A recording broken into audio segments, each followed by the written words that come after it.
Welcome back to Minges Chiropractic, and we are on location today. I'm really happy to be at Intentional Yoga in Portage, Michigan. I'm here with the one, the only Devon, and Devon, thank you for your time. Thanks for doing this. This is, truth be told, Intentional Yoga is one of my favorite places, not just in Kalamazoo, but maybe ever. I've learned a lot being here. I've been doing yoga for a number of years, and I end up recommending yoga to a lot of our patients.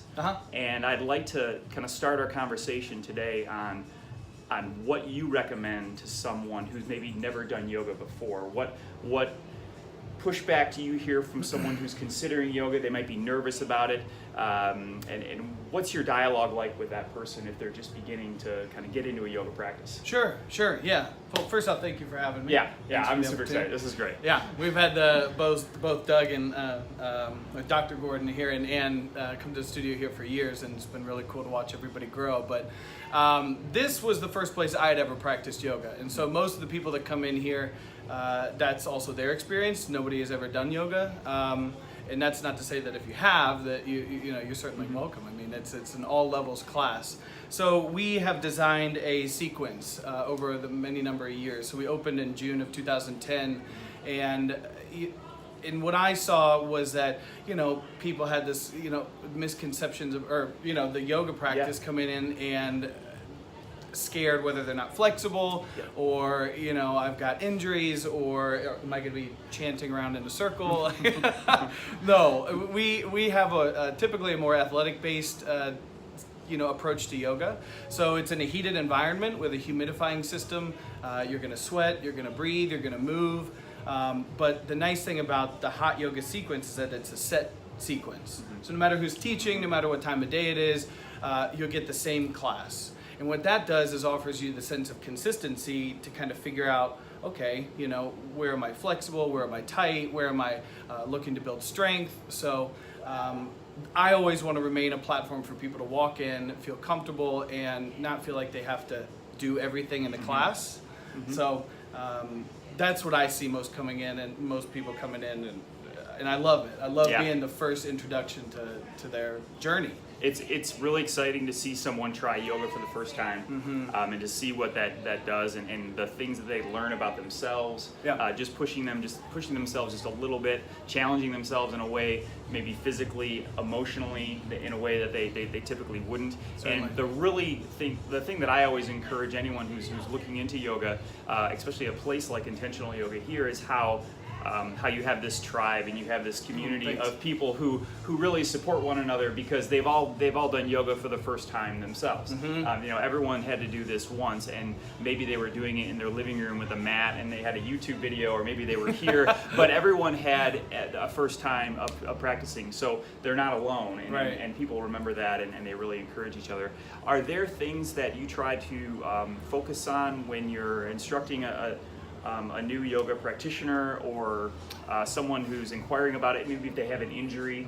So what can they focus on in terms of their practice, whether it's just a mindset, a technique perhaps that helps if someone has an injury like back pain or neck pain and they want to use yoga as part of their rehab? Yeah, and it's super important. Whenever you're coming in to do any sort of specific physical exercise, we want to know exactly what's going on in your body. If you've had any specific injuries, our teachers, they're phenomenal. Everybody's really registered yoga teachers. They've done extensive studies on kinesiology, what's going on, what injuries, what postures are we going to stray away from, how can we modify things. And so we work off of a basis of we call them 4 pillars of movement. Strength, flexibility, movement, or stability, and mobility. So a balance of those 4 pillars can kind of give you a gauge at what you're looking to build. Some people that come in that have been going to the gym for 5 years or 10 years or a whole lifetime of just bodybuilding, and you're tight and not super flexible, and so their efforts are going to be placed more on flexibility. And then vice versa, somebody that's super flexible, we want to build the strength to support the joints that the muscles surround. So we try to meet you where you're at and give you the education and the knowledge to build a specific practice that's individual to you. And everybody's different. Everybody's different, and we encourage you, walk in, open mind, get to know us, and ask questions. Yeah. And that's what I've come to appreciate about yoga, is that not only am I different than the person who might be next to me practicing, but every time I go in there, I feel differently. And there might be one day where you mentioned those 4 pillars, my balance might be really good, but I feel like I'm not as strong as I was before. And then literally within the next week, I can come and practice again, and it might be the total reverse of that. Whereas if you go to the gym and you can bench 100 pounds, like the next week you're probably still gonna be able to bench 100 pounds. Yoga is different that way, and it's supposed to be. And I think that getting people to understand, like, your body is dynamic that way, and it's not always going to be the same. As a chiropractor, I appreciate that, because I want people to tune into their posture and their breathing, because it helps get them through an injury or something that they're going through. Let me ask, why hot yoga? Because that can be an obstacle, I think, for some people. They might think there's no way I can practice in a heated room and do this brand new activity. So why do those mesh so well? That's a good question. It's the best when you walk in the studio and I get the look and it's like, gosh, it's warm in here. This is just the lobby, walk into the studio. And so we do have a variable set of classes and temperatures. The most predominant class that we have on the schedule is set at 103 degrees with about 50 to 60% humidity. So that when you're breathing, humidifying the air, so that when you're breathing through your nose, it doesn't dry. If you've ever spent time in the desert, you breathe in that dry heat versus breathing in like Florida, you know? So we want the sweat, right? It's the body's natural detoxification system. And when they go in there, I get it. It can be intimidating, certainly. And so on a physiological level, like biology, when you expand when you heat something up, it's going to become more pliable, more malleable. Capillaries expand, dilate. You get better blood flow. So with circulation patterns, and when you're moving and breathing, maybe you used to be flexible back in the day, and then life, and then you stay seated at a desk or whatever your lifestyle is, and to bring that flexibility back to support the strength that you have. And also the heat, we don't want it to be a barrier. I said this in class this morning.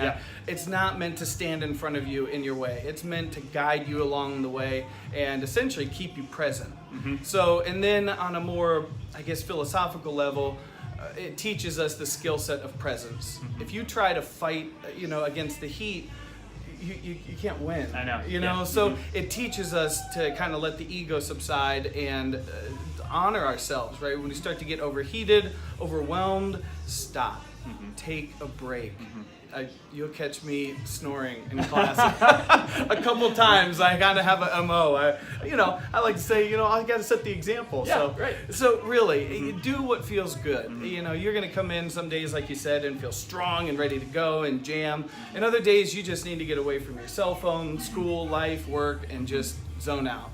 And that's what I want. And I appreciate that too, because that, again, as a chiropractor, I want people to have a better understanding about where they are, like in the moment. If they're dealing with a certain injury or trying to get through some difficult, challenging physical situation, yoga really trains you to do that in a more efficient way, where then you can say, I'm going to kind of use the skills I develop when I'm practicing yoga to get me through this injury or this challenging situation. So, Devon, I want to wrap it up here. We'll leave a little meat on the bone so we can do it again later. That'd be great. I appreciate your time. Thanks for what you do here. Thank you. I love this place. I can't encourage our patients to do enough yoga, to incorporate it into their routine, and even try it.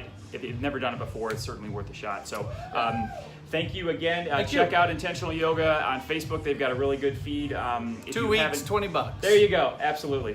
And then if you haven't checked out our Facebook feed, we've got a lot of interesting videos that we put out every week. We try to keep it very informative, so we don't clutter up your feed with anything that's not necessary. We've done more of these wellness spotlights as well, so we hope to do more in the future. So thanks again, Devon. Thank you. We'll see you later, buddy. Awesome. We'll talk to you next time.